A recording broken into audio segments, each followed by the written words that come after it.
어느 순간부터 K는 남편에게 에서 아무렇지 않다고 항상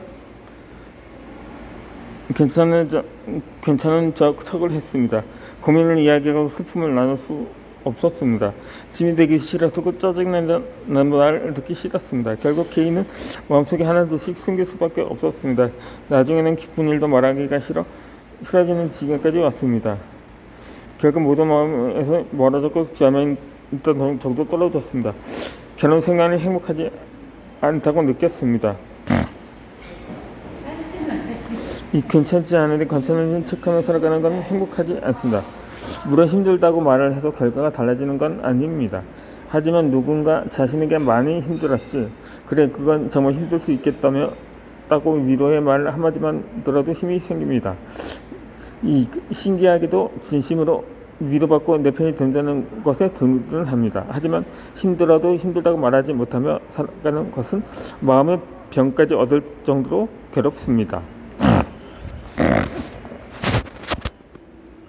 더군다나 부부 사이의 힘든 일을 공유하며 위로해주지 못한다면 이것은 영혼 없는 관계가 다름없습니다.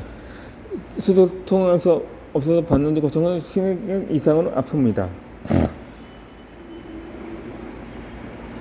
공무원 공부를 9년 동안 하는 친구 C가 있습니다. 정말 열심히 노력했는데 결과는 항상 똑같습니다. 불합격이었던 것입니다. 다른 사람들처럼 밤잠까지 들어가면서 공부를 하고 최선을 다했지만 뜻대로 되지 않았던 것입니다. 그래서 C는 자신이 항상 무엇을 해도 안 되는 사람처럼 느껴진다고 말했습니다.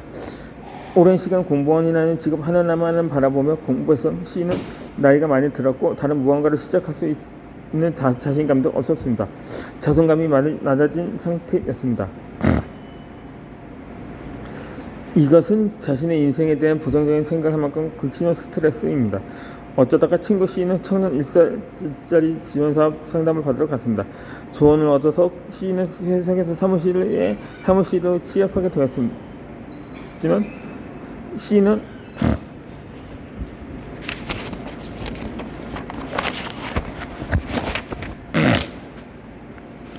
얼마 지나지 않아서 그만두었다고 합니다. 작은 실수를 할 때마다 자신이 부족해서 일을 엉망으로 만든다는 자책 때문에 회사 생활을 할 때마다 눈치를 보며 지냈습니다.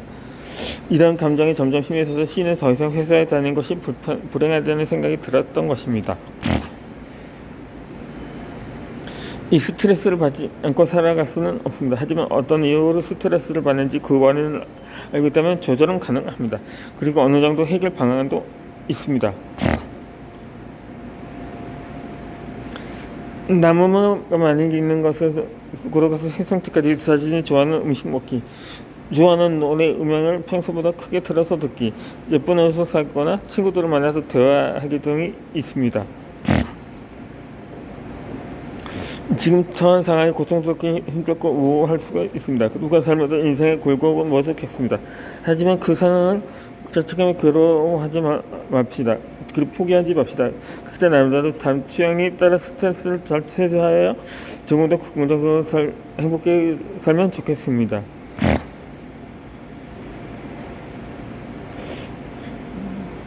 파블리서스 사이러스는 스스로 행복하다고 생각하지 못하는 사람은 또 행복한 사람은 없다고 말했습니다. 이처럼 부정적으로 생각하면 계속 불행해질 수밖에 없습니다.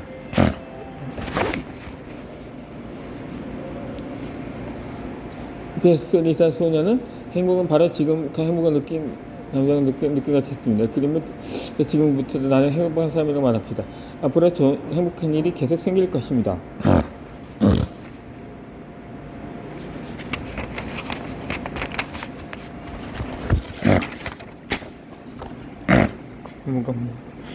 그래서 우리는 왜 놓지 못하는 걸까요? 그러니까 나에게 긍정적인 기운을 주는 사람과의 인연을 또 유지하고 싶습니다. 항상 긍정적으로 생각하는 사람에게 주위에 좋은 사람이 많습니다. 그리고 그 인연으로 인해 여러 도움도 많이 받습니다. 반대로 부정적인 감정을 느끼게 하는 연애가 계속 유지한다면 만날 때마다 나도 부정적인 생각을 하게 됩니다. 그리고 그 사람과 관계를 이어가는 것이 부담스럽고 벅찹니다. 그러나 이런 힘든 인연은 진실게 맺히고 하겠습니다. 웃기만 스쳐도 인연이란 말 때문에 어떤 사람에게 소중하다고 생각하는 것은 아닐까요?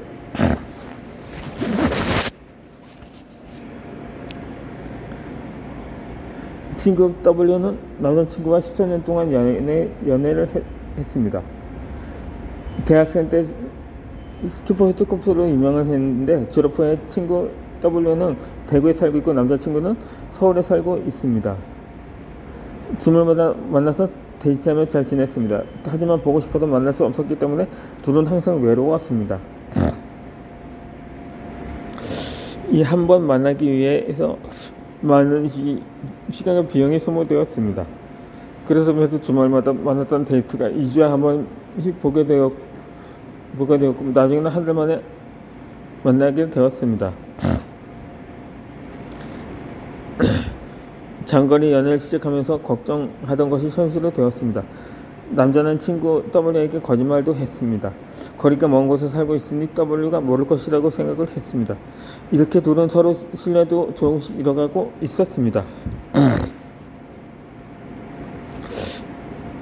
이 시간이 흐를수록 장거리 연애에 점점 지쳐갔습니다. 연락하는 횟수도 줄어들게 되면서 연애하는 기분이 들지 않을 정도까지 되었습니다. 하지만 W는 남자친구와 헤어질 수가 없었습니다. 대학생 때부터 만나왔던 추억으로 인한 정이 많이 들었기 때문입니다. 이런 W와 연애 중인 남자친구도 정이 많은 사람입니다. 결국 연애 같지 않은 연애를 하면서 13년이라는 시간이 흘렀습니다. 지금까지 그 둘은 커플입니다.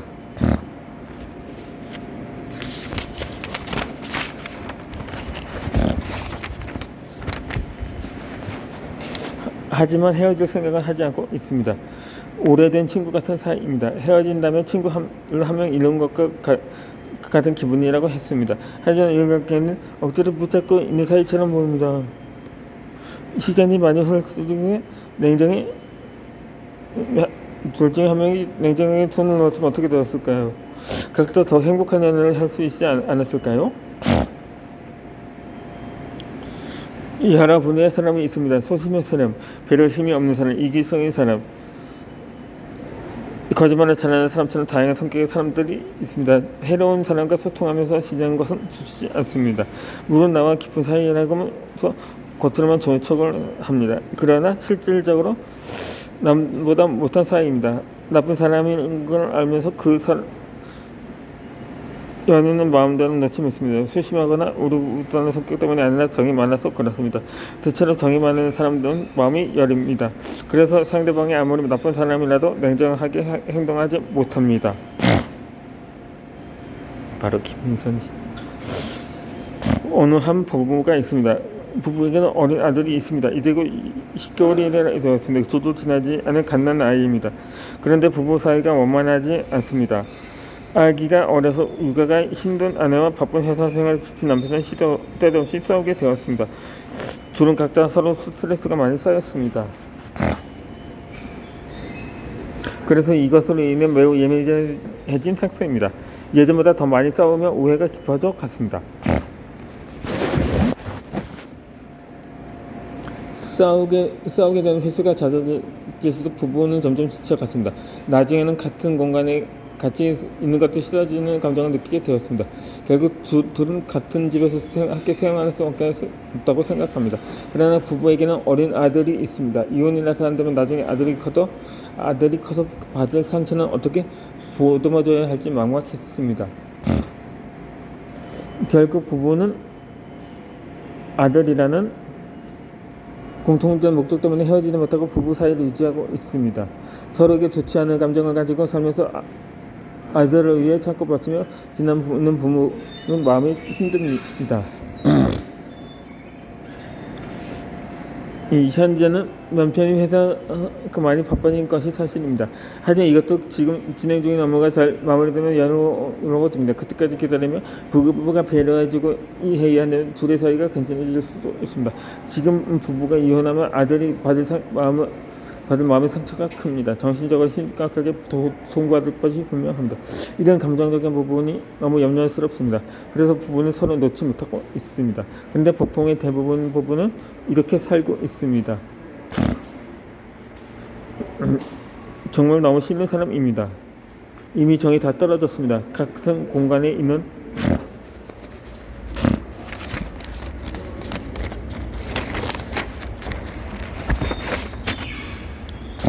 것도 싫고 그 사람의 그림사를 보는 것도 싫습니다. 같이 생활하는 것이 너무 고통스럽습니다. 하지만 그 사람과 연관되어 있는 공통적인 부분이 있고 공통적인 목적이 때문에 이렇게 그러지 못합니다. 가을로 종일 다른 사람에도 끊고 싶습니다. 돌아보지 않고 헤어지고 싶습니다. 언젠가 사람처럼 행동을 하고 싶습니다. 정말 진심으로 그렇게 하고 싶지만 할 수 없는 것이 현실입니다. 친구 B는 항상 눈치를 많이 봅니다.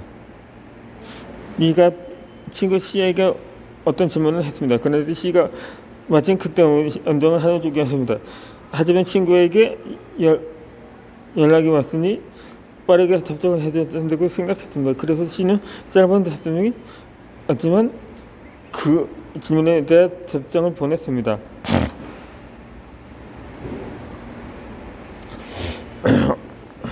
그런데 B는 원래 이렇게 짧게 답장을 보내지 않는다는 것을 알게 자신이 무엇을 잘못해서가 났다고 오해했습니다. C는 항상 설명에 모두했고 오해는 풀어졌습니다. 하지만 친구에게 대한 편안한 감정이 많이 사라졌습니다. 그리고 저럴 때마다 항상 조심스럽게 말을 해야 한다고 느꼈습니다. 이런 일이 있었네요. 왜 신경이 쓰이고 불편했습니다. 평소에는 C 친구 P와 같이 식사하며 잘 지냈던 회사 직원이 있습니다. 그런데 어느 순간부터 그 직원이 점심 시간을 통해 자기개발을 위해 시간을 보내야 했습니다.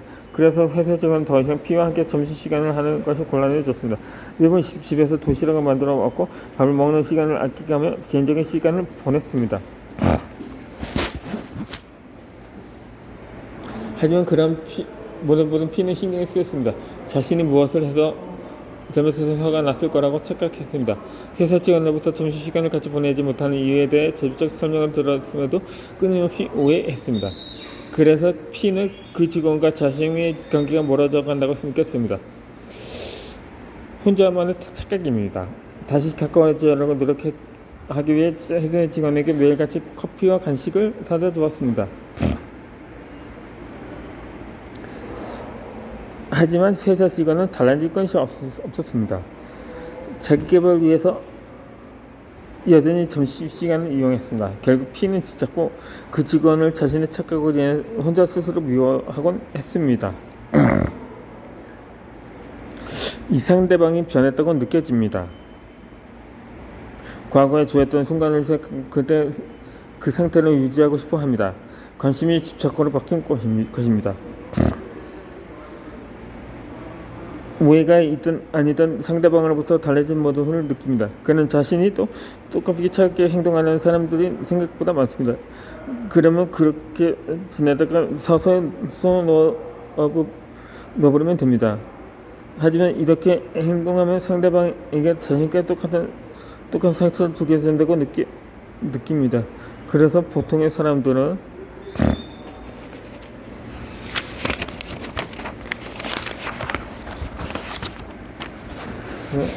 쉽게 보내지 못했습니다.